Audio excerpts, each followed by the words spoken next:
I had all these older women and they'd come up to me and whisper. They wouldn't say it loudly. They'd whisper and say, "We're going to give you a go this time, dear." And they whisper because they didn't want people to know. I thought, oh, something's happening. Welcome to another episode of Socially Democratic. This week, we travel back to the year 1999 when Carlton had a decent football team. Scher's Believe was the number one song of the year. And in Victoria, the Labor Party was in the wilderness, living in the shadow of the dominant Premier Jeff Kennett and his coalition government. With the state election due at the end of that year, victory seemed like a long shot for Labor until suddenly it wasn't. That conversation coming up after a word from our sponsors. The presenting sponsor for Socially Democratic is Dunn Street. Dunn Street is a campaign agency that specialises in community organising. We only work with people who want to build power to make the world a better place. And if you want to create change in 2025, then hit us up at dunnstreet.com.au. A special shout out to all of our Patreon members as well. And you can join our community for free or for as little as $1.50 a month. And you too can help support this podcast. All paid members receive a welcome gift. So if you have recently signed up, please check your inbox for a message from our producer asking for your shipping address, because without that, then we can't send you your merch.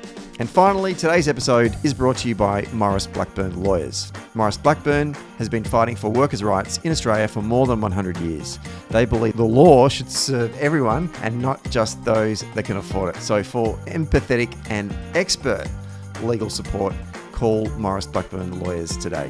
All right, let's get on with today's episode. We are taping this one on a Monday afternoon on the lands of the Wurundjeri people. And this is a special episode because it's a reflection of a campaign that happened 25 years ago. It's the anniversary of the 1999 Victorian state election that happened on the 18th of September. When Victorians went to the polls, expecting the return of an incumbent Kennett coalition government, but that night, political commentators, and I think a lot of us around the state were stunned when Labor, under the leadership of Steve Bracks, and a sweep of seats across regional Victoria turning red, put Labor in the position to potentially form a minority government that night. The days that followed was a supplementary by-election in Frankston East, negotiations with a group of independents, that eventually saw the return of Labor to the government benches for only the second time since the split. Thus, the beginnings of what I would call Labor dominance in a state that was once regarded as the jewel in the crown for conservative politics. And to share the story of that historic victory, I'm joined by the 44th Premier of our great state and the former member for Williamstown, Steve Bracks. Welcome to Socially Democratic. It's great to be with you. It's funny, you know, if you're 30 years old or younger, your only memories of Victorian state politics pretty much is Labor governments, except for that 4-year period between 2010 and 2014. And reflecting on that 1999 win, it's so important in the foundation that became this legacy building at a time when things were pretty grim for Labor. I just want to sort of begin by getting your reflections about the Labor Party and the opposition when you first entered the Parliament as the new member for Williamstown, replacing former Premier Joan Kirner in 1994. What was the Labor Party like in that moment? Well, we were pretty well unelectable. We had gone through the Kane-Kearney years, which started extremely well, of course, between 1982 and 1992, the 8 years of John Cain, 2 years of Joan Kirner. They started extremely well, but of course they ran into headwaters when they didn't have a majority in the upper house. In fact, the Liberals by themselves had a majority in the upper house, and they kept blocking supply bills, which would allow them to have a proper and a balanced budget. And of course, things spiralled out of control. Debt ran up fairly high. In fact, at one stage, I think the then Cain and Kerner government were borrowing for recurrent expenditure, which is a no-no effectively. And so Labor had 10 years of government in that period, but we didn't govern for 26 years before then. And people thought, oh, yes, Labor's had a go. they've mucked it up again. And so it looked as though we were going to be in the wilderness for some time. In fact, I think we got down to about 23 members, I think, and Kennett had 62. Sounds reminiscent of what we have now in reverse, of course. And so that was the opposition that I was a part of. It had already started in opposition in 92. I joined in 94 in a by-election after Joan Kerner stood down. And there was a small band of us at that time. John Brumby, of course, our leader, Rob Hulls, who came in just a bit later, John Thwaites, who came in 92, myself, and a few others who were really hungry for change in the Labor Party to get us there. And really, we were the ones that sort of drove the position up until 99. So you asked me what the conditions were. They were pretty dismal. Kenneth had won in 92 for a handsome majority. He won again in 96. I think we won 2 seats only in 96. And 99, it looked as though he was going to have a clean sweep again and something of a similar majority. So that was the setting going into 99. Can I just double down on that and just get your reflections after the 96 state election? John Brumby led the party to its defeat at the 96 election. And you're right, yeah. Labor picked up 2 seats, but only had 29 seats versus 58 to the coalition. And earlier that month, on the 2nd of March, Paul Keating and the Labor government were swept from power by John Howard in a landslide election victory. And watching the state election coverage that night, I remember seeing Costello and Kroger and all those libs absolutely glowing, because Labor was now out of power in Victoria, again, further and further away from being competitive in Victoria, now out of power federally. And I don't think, certainly as a party member, that was the lowest moment for me. I was thinking, we are in the wilderness and we are light years away from being competitive. And I want to get your thoughts in that 96 period. How were you thinking? You've been in Parliament now for 2 years. You've got your feet under the desk, you've warmed up. How was the caucus feeling in that moment? The caucus was quite divided, actually. We had a group of MPs who had been ministers in the Kane and Kerner government who were largely checking out. We had another group of MPs who were largely in opposition to John Brumby's leadership and wanting to have a change. They centred around Ian Baker and Berwin Davidson and a group of people like that. And then there was us. Then there was a group of us who were desperate for change in the Labor Party and desperate to get back and wanting to forge a new agenda. So we were divided. And because we were divided, the party had little resources. In fact, I think it was, I can't remember now, but it was under $1 million, I think, we spent on that 96 campaign. We were outgunned by Kennett completely. And during that 96 campaign, I remember it extremely well. I was a shadow minister for employment, industrial relations and all the rest of it. We were developing policy. We were actually winning in the campaign, the daily campaign news. We were going really well, but we were outgunned completely in the paid media and in most of the other areas. Kennett had the Grand Prix, which he'd framed us to oppose, and that was an enormous success. There were council elections, and there were state elections. So it was a sort of a frenetic activity, really, in 96. And I think John Brumby did a heroic job, actually. He campaigned really well, did what he could on a shoestring. We did pick up the seat of Essendon, and I can't remember the other seats. Bendigo, of course, Bendigo West with Bob Cameron. We picked up those 2 seats. But it looked as though we were at least 2 terms off. It looked as though we had to rebuild, get close, and then go again. A year later, there's a by-election in the seat of Mitcham, which in those days was regarded as a bellwether seat for Victorian state politics. Labor wins. Mm-hmm. Is that like the first chink in the armour, or did that give you hope, or what did you take away from that victory? Was that something that surprised you, or? That did give us hope. And Mitcham, I think, required about a 9% swing, and we got about a 9% swing. We actually won the seat, and it was on the back of some very unpopular moves that Kennett was doing mid-term. He was trying to neuter the Auditor General using a competition policy which was unheard of really around the country, but using national competition policy to say that a monopoly state Auditor General was inappropriate and he was going to contract the services out, so that you attacked the Auditor General. He was reducing common law rights for under work cover, and he was continuing on his stream of rationalising services, closing schools, closing some of the country hospitals. So it was sort of mid-term in that era that it looked like things were going our way, and particularly those two areas of work cover, the Auditor General. And I can still remember in the Parliament at the time, the Minister for Work Cover, Roger Pescott, actually resigned over the work cover issue and issued a stinging statement to Parliament, to Kennett. So that was the setting for that by-election in Mitcham, where we had a very good candidate, Tony Robinson, who stood, and John Brumby obviously had a good swing. We won the seat. So, yeah, we look like we're going well. But this is interesting because it's almost like your hopes get up. And so you have an expectation that, okay, things are going our way.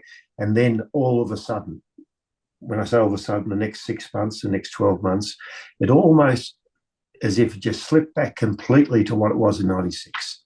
And, you know, it was worse even than 96 from that point of view, because we'd been given a false hope around Mitcham. Why? Why did you lose that momentum off the back of that win in Mitcham? This is a very good question. I think Kennett largely picked up his act. He recognised that he had a problem, and so he doubled down on some of the budget issues. He had a much more expansionary budget in the next one, and it also really showed that it was a blip. That is, a by-election can give you a distorted outcome, because this was a no-care by-election. You can have a go at the Kennett government without changing it. People didn't really want to change the Kennett government at that time. They just wanted to send a message to say, well, look, you're just going a bit too far on some of these issues. In March 99, John Brumby was replaced by your good self as the leader of the Parliamentary Labor Party. I have done a little bit of research by talking to a couple of folks of that era to get their take on it. And largely what people have told me was the caucus liked John. He was well regarded. And what was weird about the whole thing is that the people who eventually moved on him were his actual closest friends and colleagues, and not in a kind of an asinine way, but it was just, and then remained still friends after the transition. Did you seek the leadership, or did the leadership almost seek you? Like, I find it interesting how this came about. Well, there's probably four of us who could have been leader of the Labor Party at that time. John Brumby, the existing leader, John Thwaites, who was doing a sterling job in health and really scrutinising the government effectively, Rob Hulls, who was doing all the scrutiny of government issues, credit card misuse and a whole range of other stuff, and myself. And I had by then the economic portfolio. I had the treasury portfolio, and I was going pretty well. And I was also doing, for the first time in 20 years, the party platform, the policy. So I was consulting right across the party, the trade union movement, getting up a policy for the future. So that was sort of part of it. So it was any one of the four of us, really. The assessment was really made around that time in March that John was doing a fantastic job. He was doing the best he could, but he wasn't going to get us there. And there were some gaps. He presented extremely well. His scrutiny of the Kennett government was exceptional, but he just didn't have the empathy. There you go, that like technically very good and great skills, but the empathy with people and that emotional connection, which is required for a leader to have. And John didn't have that. And that was the sort of missing ingredient which people thought we needed. Now, did I want it? Well, the answer is yes, I wanted it. I didn't want it then. My plan was what I thought would happen is I knew we'd lose 96. I thought in 99, when election was due, we'd make some gains. And I thought by then, John Brumby having 2 goes, not getting there would be reasonable, and I was going to have a go for the one after. That was my plan. But it all happened too quickly and urgently in 99 because people were getting desperate. Election was coming up. It looked like on the polls we were going about the same as 96, even going backwards in some polls. So there was an air of desperation around the party. It coincided with John pushing issues in the party on education reform and I think industrial reform. And there was the celebrated walkout by the CFMEU at one of the conferences John was addressing. So it was all around that as well. At the same time, people were coming to me. You know, it was interesting that the ones that were coming to me were, you said John's closest friends. Yes, to some extent. But a cross-factional group came to me. It was people like the late Linkowski, who was on the left, Andre Hemmer on the right, Cheryl Garbutt on the right. It was a cross-factional group that came to me and wanted me to put my hand up. And I've written about this as well. And I said, what probably was the most difficult decision I have made in my political career was standing against John Brumby to be leader. It was very difficult. We were close. We worked solidly together. It felt disloyal doing it, but I felt it had to be done if we're going to improve our stocks by the next election. Politics can be brutal. Yeah, there was no ballot, by the way.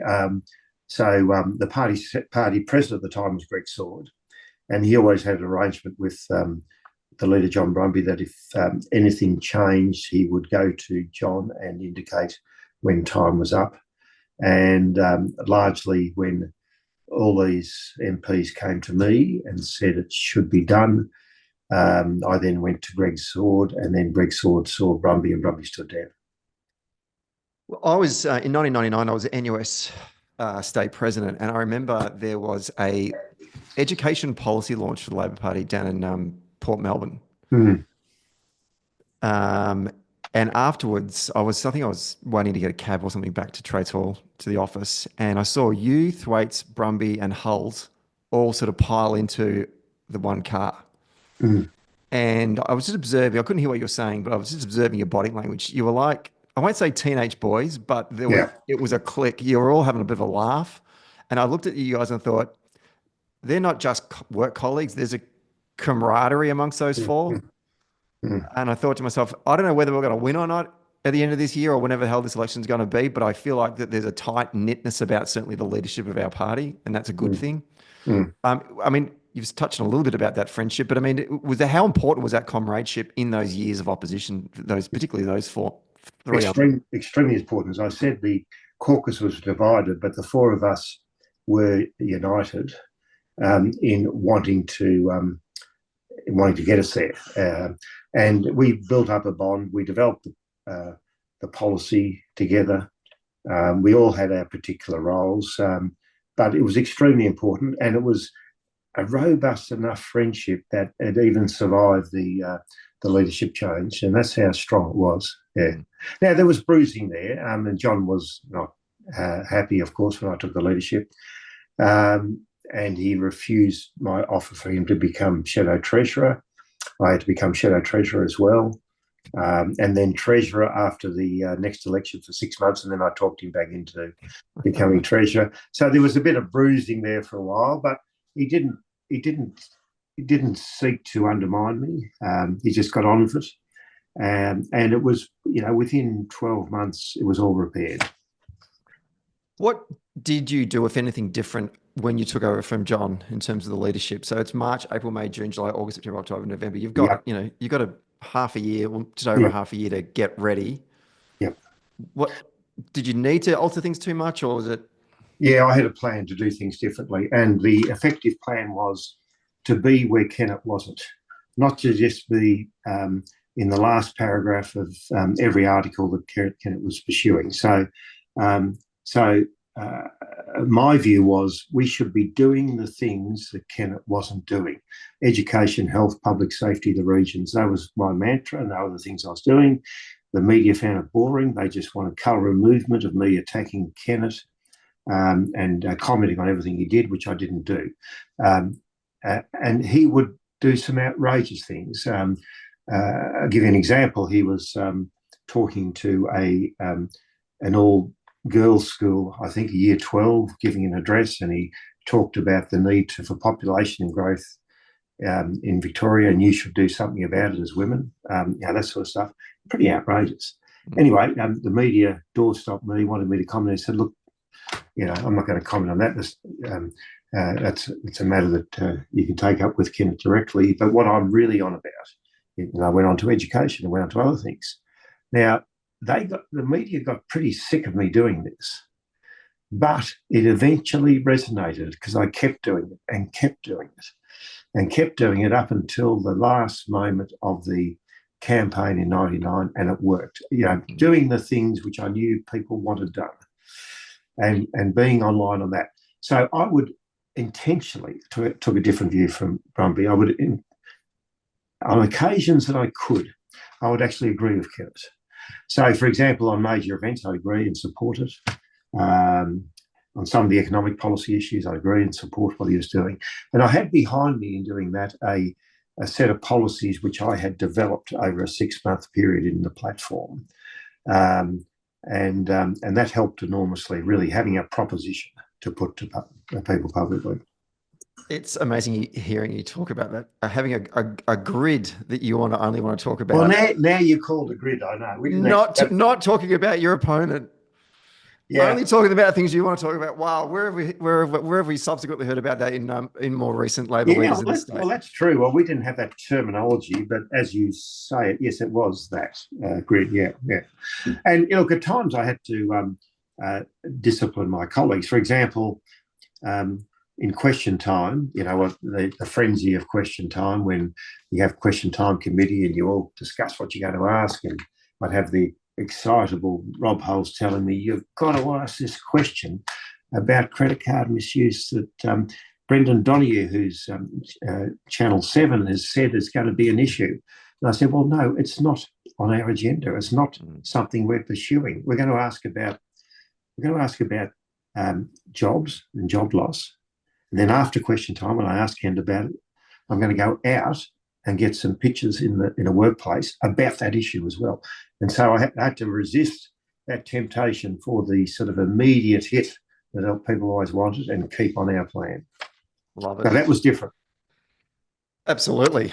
Well, now it doesn't sound different. Now it sounds like it's de rigueur. But there you go. Well, it is somewhat de rigueur, but I wonder if some of our other leaders at the national level could perhaps take a leaf out of your book.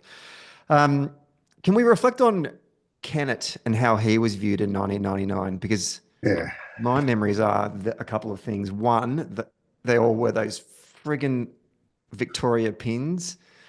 Victoria was on the move. People would say you may not like him, but if you look around town, things are getting done. How did you tap into this uncertainty about Kennett? Yeah. Well, I knew that I couldn't outmuscle Kennett in relation to leadership. When we looked at all the polling and all quantitative and qualitative, when we looked at leadership, he was up here and we were down there. So I knew what I had to do, and we wargamed this, was turn his strength into a weakness, to turn leadership into arrogance, and to reframe leadership in our terms. And so that's where we came up with the slogan, the new style of leadership, to say Yeah, okay. He's got the one man band style of leadership, but there's a new style of leadership, a different way that we can go. And so we took on his strength and turned it, and we turned the whole notion that he was a great leader. You'd remember some of the ads we did. It might have been on education. We'd say Kennett's arrogant; he doesn't care. We care, and we're going to do X. So we kept turning what he was into something else. So that was number one. And it was a pretty game move. We were questioning whether we should even use the word leadership at one stage, but we did, and we took it on. And so that was one way of dealing with Kennett. The other way was to let him fill out the notion that he was arrogant. So in other words, let him go. So hopefully that he'd fall into our trap, and he did largely. He went around campaigning saying that we were useless, we were hopeless. He was going to take seats off us in Dandenong. He was going to take seats off the Independent Mildura. It wasn't just as if he was going to win. He was going to actually. So his hubris and his arrogance was coming out as we let him go even further, and that was important. He said at one stage early in the campaign when I became the leader, he said, the media were asking him about me, and he said, I'm going to kill him with kindness. That great arrogance that he had. And he said, oh, look, he'd make a good junior minister in my government. So that was the sort of, so I knew when he was saying those things, I knew we sort of had him in some ways because he was going to sink himself. But only just, let's not forget that we only just squeaked in to government in 99, but we and I'll come to that later during the campaign because an interesting thing happened midway through the last week of the campaign. Let's talk about the regional strategy. I'm interested about how that came about. I was born and raised and grew up in Warrigal in Gippsland. Okay. And one of my high school mates, old man, I don't know if you say his name or not, absolute Tory. He used to call me Lefty when I'd come around and visit and think, when I went to university, he just thought I'd tied myself to chain myself to trees all the time, which is quite ironic given I'm not that left wing. But anyway, but he said to me, maybe in sort of like the winter of 99, he said, Stephen, Jeff Kennett had turned his back on regional Victoria and I'm not voting for him. And I was like, wow, you're saying that. And I was like, okay, right, this is interesting. So the regional strategy, where did this come from? Well, the regional strategy, it was fortuitous in a way. It largely came from John Brumby and myself. So I grew up in Ballarat. My family was been there since the 1890s, so I knew it. John Brumby, whilst he didn't grow up in Bendigo, he was a teacher union organiser in Bendigo, and he went on to stand in the state seat and then serve in the federal parliament in Bendigo. So he was rooted in Bendigo. I was rooted in Ballarat. So we had those connections. And I think we both had the view that our pathway back wasn't the traditional pathway that the Kane government got back in 82, and that was through the southeast and eastern suburbs. We didn't think we would go well in the eastern suburbs, and it took us a long time to do that, in fact. We thought our pathway back was provincial and the southeast, provincial suburbs and southeast. And we had a different view that we didn't talk about the country or the bush. We talked about provincial areas. We talked about regions. We talked about Latrobe Valley, that region. We talked about Ballarat. We talked about Bendigo. And so we made that distinction, and what we did effectively was campaign in those areas. We'd go to the council, for example, in Ballarat. I went to the council in Ballarat and asked them to set up a forum. We had the council, the local chamber of manufacturers, local unions and others, all in the one room, and we talked about what would be the best plan for Ballarat. What are the things that you want? Nominate the 5 best things that you want for Ballarat. And so out of that, we developed policy proposals for the regions. We had the Ballarat plan. We had the Bendigo plan. We had the Latrobe Valley plan. So these were important campaigning tools. And we were able to be successful because we were solving a problem that Kennett was largely ripping the heart out of country areas, closing schools, closing hospitals, closing rail lines, which you had to reopen. So all of that. So there's a problem. We had solutions and a plan. And so that's why we took our campaign out to the regions. And it was working. When I took over as leader, the secretary of the party, John Lenders, came to me for all the polling and said, we're going to win the seat of Ripon. And I said, oh, come on. He said, it's just consistently coming in, Maryborough, Ratstall, that sort of area. I said, okay, all right, that was 9% swing. And if we're going to win the seat of Ripon, I said, we'll win Belras, we'll win Bendigo's. Well, Geelong's always going to be harder because of Pyramid and the aftermath of that, but we'll have a chance there. So, there was a swag of seats to be won there. And I always had the view too that you mentioned the Liberals being the jewel in the crown in Victoria. That's how they were seen for 26 years. But there was no brilliance in the Liberals winning between 1955 and 1982, those 26 years in Victoria. It was on the back of Labor being divided, a portion of the Labor vote going to the DLP and then preferencing directly back to the Liberals. They thought they were brilliant. It was largely more Labor losing than Liberals winning in that period. And so I always thought that we could go back to that pre-split day. And we did when we won those provincial seats. And so that's why we did a lot of the work out there and we got them back. It was no accident either, by the way, that I was the first Catholic background Labor leader since the split as well. Yeah. And that, that didn't go unnoticed around Victoria largely. And so that showed that the Labor Party was changing as well. Let's go to the campaign itself. Were there moments on the campaign where you started to feel like, well, actually, first of all, going into the campaign, did you think you were a chance, or were there moments in the campaign where you thought, there's a mood for change here and maybe our strategy is working? Well, I thought, again, reflecting on what we've just been saying about provincial seats, I thought at the start of the campaign that we'd win some provincial seats, but I didn't think we'd win enough provincial seats or enough in the city to actually win the election. I thought we'd go a bit short. So that was the feeling I had. As the campaign went on, a bit like in 96, we were daily, as you do in campaigns, you have your modules, you do your event, they do theirs, you have a look at how it goes on the evening news. We were winning.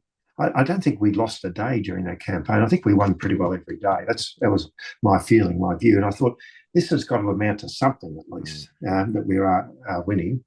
And we had some pretty good modules in there, including the day that I sat to MPs Dimitri Dollis in Richmond and Tafe Aaron in Doodagalla, and we put in Dick Wynne and Justin Madden, a pretty good day. It was a sort of a game changer that day and significant. Now, the other thing I should say, Steve, on this, the distinguishing factor between 96 and 99 was we had money. Like, we might have spent 750,000, less than $1 million in 96, but we had a budget of about 8 million in 99. And largely when I became leader, the other thing I did differently, I guess, in March of 99, with our party secretary, John Lenders, we just went around some of the business leaders seeking support. I'd already built up good contact with business leaders as Shadow Treasurer. I'd gone around them quite a bit. So we got, support from people like Joe Goodnick and John Kirby from Village Roadshow and others. And so we'd built up a reasonable sum. And we ran a reasonably good campaign. We had good ads.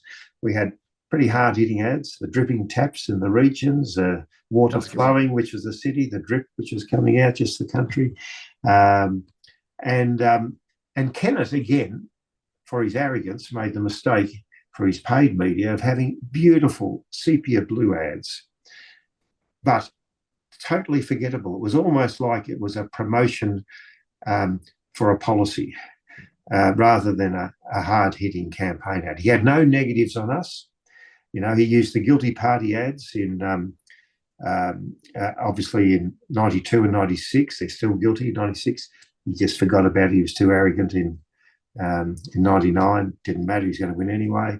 And they just put on these forgettable, very expensive ads of the states on the move and people working and happy faces. And we just killed them in terms of hard-hitting ads as well. So all that meant that we had a fair bit of momentum going into the campaign. I still thought we weren't going to win until about the Wednesday of the last week. Go on. What happened then? Well, John Lenders came into me, and John had these amazing spreadsheets. I don't know if there's any science in this, but he was doing tracking polling. I don't think it's any good, really, but tracking polling means you accumulate bit by bit all the polls, and somehow that makes a difference, because when you think about it, polls are a point in time, so I'm not sure how tracking polling really helps. But anyway, he had those, and he said, he came to me on the Wednesday before the election, he said, something strange has happened. At this time in a campaign, the undecideds go down, but the undecideds have gone up. They've almost doubled, right, the undecideds. And I thought, people are starting to get off Kennett. It was what I was thinking. As it turns out, between the Wednesday when he showed me that polling and the Saturday, we won 75% of the undecideds who came our way, and that was enough for us to get 50-50 of the vote. And so that was a significant thing. So all the messaging we did, what you call the grid, sticking on message, not talking about Kennett, except to criticise him for our paid media. And it just started to work by the end of the campaign, and that was important. And so on election night, Labor's picked up Ballarat East, Ballarat West, Bendigo East, the young Jacinta Allen, Gisborne, yes, Geelong, Narracon, Seymour, Ripon, and then in the city, Carrum, Tullamarine, Oakley. And in fact, looking at all those seats, apart from Narracon, Labor has consistently pretty much held those seats. Yeah. Apart from Narracon, and you said you come from that way at Warragul. Well, that's a more structural shift that's happening in the Latrobe Valley, a bit like the South in the US, really. The areas that used to be Labor have turned away from us for structural reasons. But the rest, they've held with us ever since, that's for sure, except for Seymour. Seymour was out of growth from Melbourne, and the provincial thing working together for us at that time. But yes, we won all those seats, and I knew something was happening on election day. I was told to go and campaign at our most marginal 50-50 seat, which was Ballarat West. Karen Ovington was standing as a candidate. I knew Ballarat well. I lived around the corner from the booth they sent me to, which was an enormous booth. I was standing on the booth with Karen, and I had all these, and I'm not being sexist, but I had these, I think we got more women than men voting for us. So I had these older women who knew my family, my mum and dad. They knew me, and they'd come up to me and whisper. They wouldn't say it loudly. They'd whisper and say, "We're going to give you a go this time, dear." So and they whisper because they didn't want people to know. I thought, something's happening. In fact, I got back in the car. Terry was in the car with me. Colin Radford, and my media director, was in the car. And I said, "Look, I think something's happening here. I don't think we need to worry about this booth. We're going to win it well, or this seat." And then Colin Radford said, "I've got something to tell you." I said, "Yeah, what?" He said, in Frankston East, which is the seat we want to win, he said the sitting member, the candidate, who was a Liberal, became an independent, has died. He died the night before the election, but they kept the ballot going until about lunchtime, and then they've halted the ballot alone. I said, "What the hell?" And then my wife, Terry, turned around to me and said, "Wouldn't it be strange if it was a hung parliament and it relied on the seat of Frankston East?" And I think I said to her, I said, "Don't be silly." I said, "Don't be silly." And of course, that's what happened. So Frankston East was pivotal, as it turned out. Yeah. Geelong, winning Geelong, and particularly you mentioned before pyramid, to jag Geelong and in such a close run thing. Did it feel like you're getting the monkey off your back from the dark days of the Kane Kerner government? It did, and it was hard. And see, I love Geelong. I'm supported of Geelong Football Club, but also not just that. My cousin side of the family, the Sabers. Nick Saber had a drapery shop there. My uncle, my my cousin Joe Saber started Staggers Saber clothing there, So, Yeah. we were down in Geelong a lot as a family. I knew Geelong really well. I campaigned there a lot during the campaign, including on the Friday before the campaign. And I thought, there's no way we're going to get anywhere unless we win Geelong, because in a sense it's actually more Labor than the Burrowton Bendigos deep down, but it was held back because of the Pyramid Building Society issue. So yes, that was holding on with your fingernails in Geelong, just waiting for that vote to come in. And luckily we had a breakthrough with, and it was no surprise that the breakthrough came in the urban seat of Geelong. We always held Geelong North, which a housing commission area was, but Geelong itself, with a hero of Geelong, Nipper Tresize, who was a great Geelong player, his son, Ian Tresize, which fortuitously was pre-selected for the seat of Geelong. And once we had him, I knew we had a fighting chance of actually winning the seat. The Tresize name was worth something. And yeah, it came in, as it turned out, it came in by 13 votes. So by the end of the night, and actually I want to come back to the night itself in a minute, but you end up 41 seats to Labor, 3 independents, and the coalition on 43. Anthony Green wrote that in more than 35 years that he's been involved in elections, the 1999 Victorian election was the only one where he thought there was something wrong with the computer. Yes, indeed, yes, yeah. I think a lot of people thought there was something wrong with the computer. Yeah. I was fortunate enough to be in the was it the Williamstown Lifesaving Club? Or yeah, the Williamstown Lifesaving Club we had our election night function at, and it was pretty good. One of the smallest rooms I've ever been in my life, and we were packed in like sardines. And I was thinking, as the results were getting closer and closer, and it was looking like it was going to be at least a hung palm, or certainly very, very close. I was thinking, when Steve Bracks comes in here with a media pack, I don't know how he's going to actually be able to walk through the room. We were absolutely crammed in there. What was going through your mind as you entered into that room and got on the stage? I was pretty exuberant. Probably a bit too much when I look back at it now, sort of almost breathless and running, speaking too fast. Never do that again. But that's how I felt. I was really keen and anxious to get up there and say something. I'd had 2 prepared speeches in the campaign rooms prepared for me.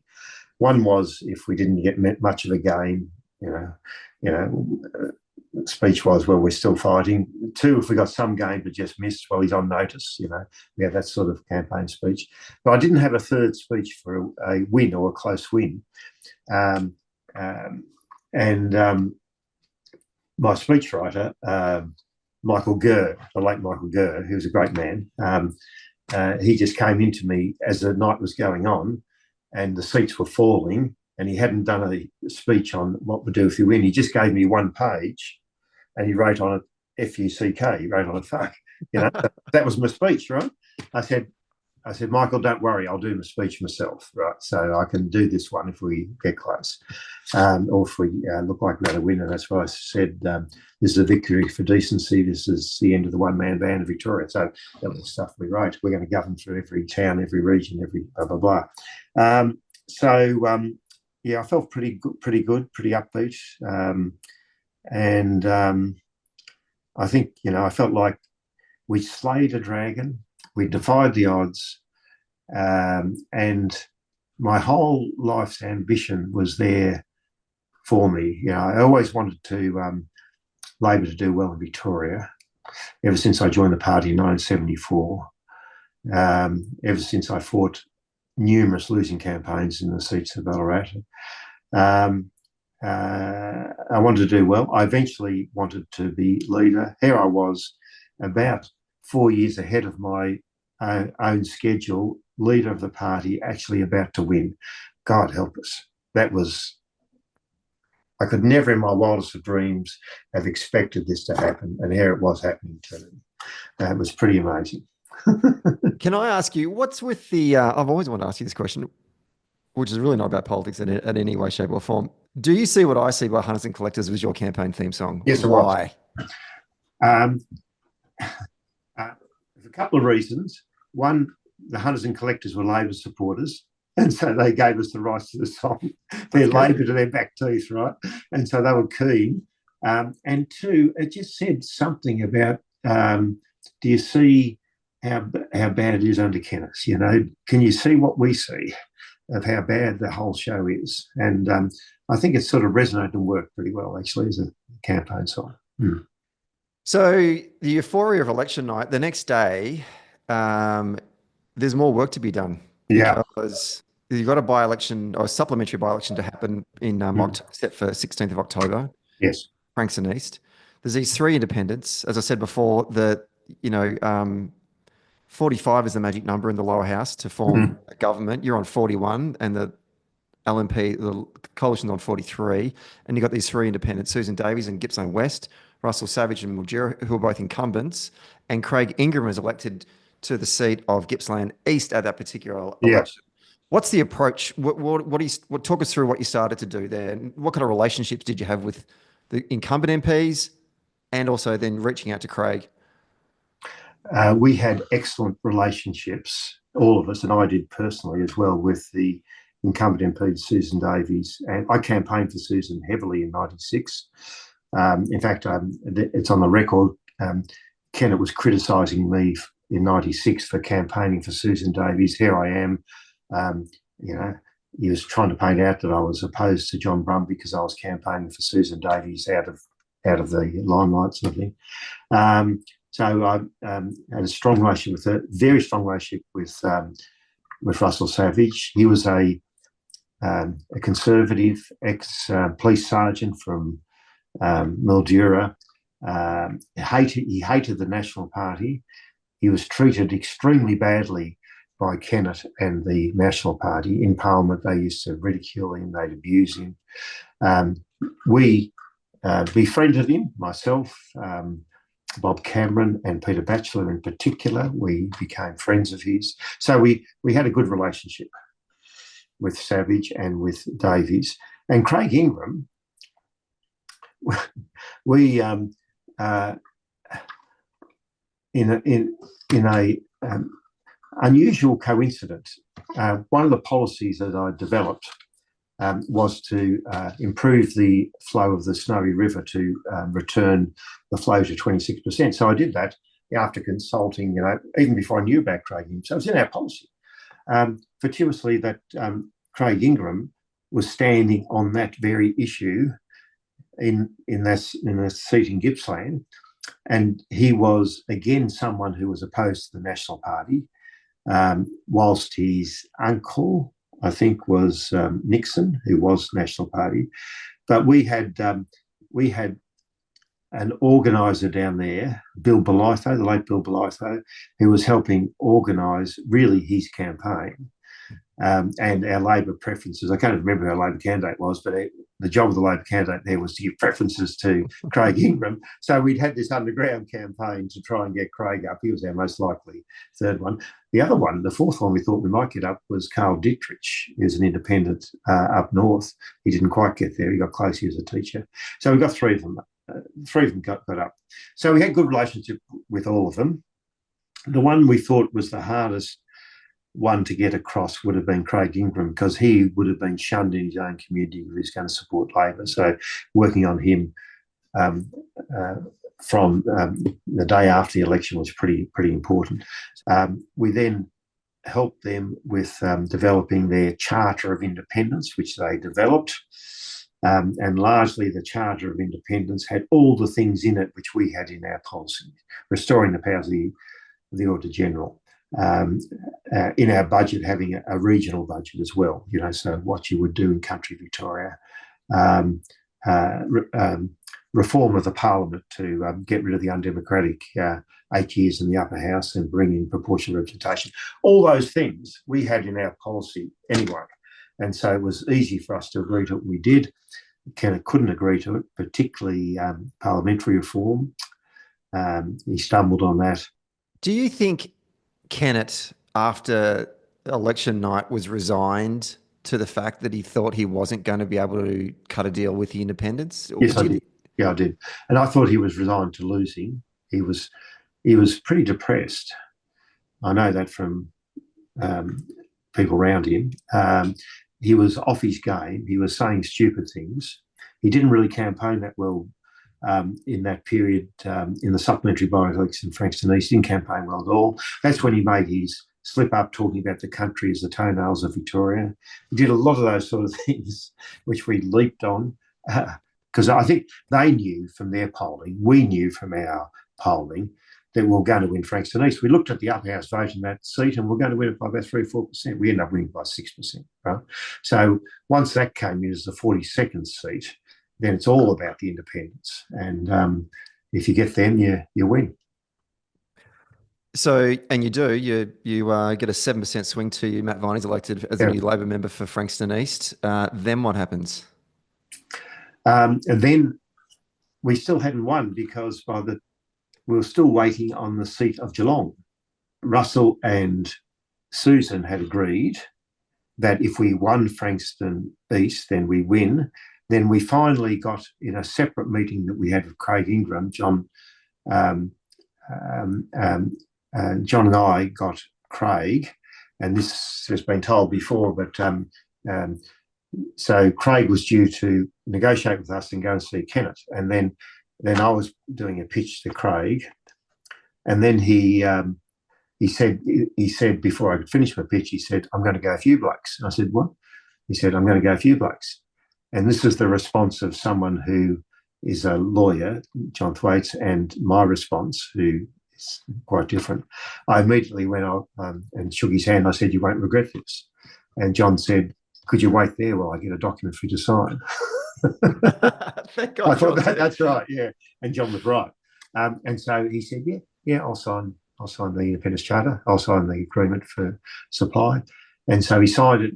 And we said, well, thanks, Craig. He was the first one to sign, as it turned out, right? The other two said they would sign it, Frankston East. He signed it. He said, "This is only going to apply if you win Frankston East." They're fine. And we said, "Oh, what are you going to do now? You've got to go and see Kennett." And he said, "Yeah, I'm still going to see him." We said, "What are you going to say?" He said, "No, I'm not going to say anything. I'm just going to see him. Then I'm going up the bush and no one can contact me for the next 6 days." And so we already had his name on the sheet. And then, of course, our Chief of Staff, Tim Pallas, we had enough in the opposition budget to hire a plane, only just enough. And we hired a plane and Tim, once we won Frankston East, flew to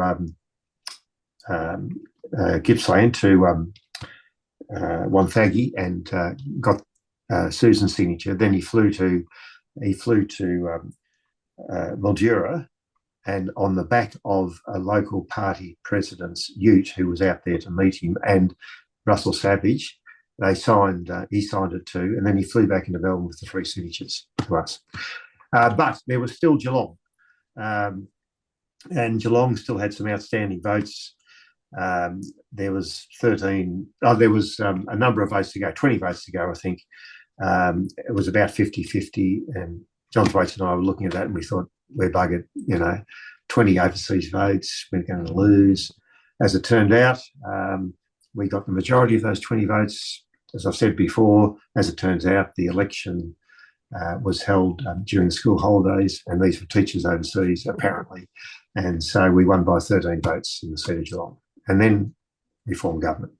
But how did we do it? Yeah. Where is that signed document now? That signed document is in my office as past Premier in Old Treasury Building. Yeah. It's a very historic piece. It's a very historic piece of paper. Yes, yeah. So then I had it, and we had some conflicting advice. John Thwaites had got advice from a couple of QCs that said that I should approach the governor and inform him. But then I had a call from the aide-de-camp to the governor and said, this is not how you do it. He said, appropriately, you must inform the Premier that you have a majority.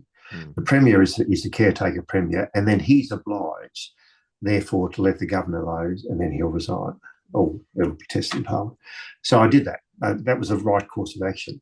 So once I had it, I then phoned up Kennett and said, I now have a signed charter from the 3 independents committing to me forming government. and supporting the government on supply. He said, well, send it. I said, I'd like to send it down to you. And he said, oh yeah, look, get someone to give it to my chief of staff, Anna Cronin. So we did. We gave someone to give it to Anna Cronin. Once he got it, he rang me back and he said, I'm going to resign. He told me I was going to resign. So we had quite a few bets in the opposition rooms about what he'd do. Most, I didn't think this, but most thought that we'd have to test on the floor of the parliament. He'd go to them. I thought he would resign. He did. Why did you think he'd resign? What did you think? I thought, as I said before, I thought he'd given up the ghost already. Yeah, right. And I think in the end he did the right thing.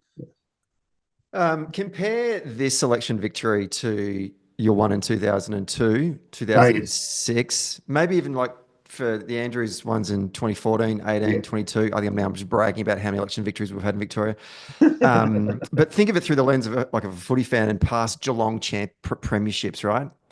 The other ones felt like polished campaign performances. I observed 1999 as like this sort of no one believes in us, backs to the wall, scrappy win. Is that how it felt for you compared to the other election victories that you've had? Absolutely, yeah. Yeah, it was back to the wall. It was certainly touch and go. We had to have everything go our way for us to win, and everything did go our way, as it turned out. And that was, there was no election to compare to 99. 202 felt like a walk in the park, actually. Everything, again, went our way. The shadow treasurer didn't enrol to vote, so he lost his position. Doyle was all at sea. Anyway, we were on a high. We worked pretty well. And 206 is pretty good too. Yeah, so 202 is still the biggest winning margin in Victoria, by the way. Just, yes. Yeah. Daniel, I think Dan is second and Kennett's third. Kennett 92. Kennett 92 is third, and I think Daniel in the last one was second. Yeah. 2002 was a bloodbath. 2002 was a bloodbath. Yeah, we not only won back all the southeastern seats, we just won almost every seat in the east. And that was remarkable, actually, including, the outer east, Evelyn and all these places, which we didn't expect to go well. And the great thing about 202 was we had actually quite good community candidates in a lot of those seats because the party didn't get their claws into them. They didn't expect us to win all those seats. And so they didn't actually pre-select their factional hacks. So we had actually pretty good community candidates, as it turned out. Sometimes you could actually surprise the party, and that was one we did, yeah. In a sliding doors moment, how important is 1999? Just think if we don't win in 1999 and Kennett's re-elected for another 3 years, do you stay on? What does the caucus look like? What do our fundraising efforts look like? I certainly would have stayed on. I don't know that John Brumby would have. It would have been hard to raise money. I suspect people would have had enough of Kennett by the election after that anyway. But yeah, there was no guarantees. It was an important moment. Important moment not only in winning in 99, but winning and showing that we were. And see, I always had the view that I wanted to leave a legacy of Labor being able to hold their head up high when I'd left and say that we governed well. We always had a surplus. We managed the economy well. We lived within our means, all the rest of it, all the things that we were an albatross around our neck. I wanted to make sure that I didn't leave that albatross for future generations. So as much as anything, 202 and 206 was about showing that Labor was the party of government in Victoria and we could do it well. And that was my aim. I'm going to have to get you on again to actually talk about your time in government as opposed to just the lead up to this historic 1999 win. But one last question, which is actually related to something happened a lot more sooner to this moment in time, which is on election night 2022, the Victorian state election, you're on the Channel 7 panel with Jeff Kennett. Yes. And you dropped that absolute zinger. Well, I don't want to call it a zinger. It was like a mic drop when you said, I tell you what, Harold, son, you have absolutely zero influence. I went back and watched it again today. What was going through your mind when you were sitting on the panel and just seeing another Labor victory and a increase in margin? It must have been a lot of fun. It was a lot of fun. Well, I was right through the campaign. I was monitoring I had a spreadsheet, and I was monitoring the pluses and minuses for Labor, pluses and minuses for the Libs and Coalition in the Herald Sun. And so I had all that evidence, and I was just waiting for the opportunity during that election night to deliver it, and waiting and waiting and waiting. And then it eventually came, and I turned to camera and I delivered it into the camera. And it was the right timing, and the Herald Sun would have hated it, And I knew the right line to take, which wasn't, they're biased. The Murdoch press is dreadful. It was really saying to them and their advertisers, you have no influence. It's not worth actually even advertising with them because you have no influence. You can't change anything. And that's what they don't like.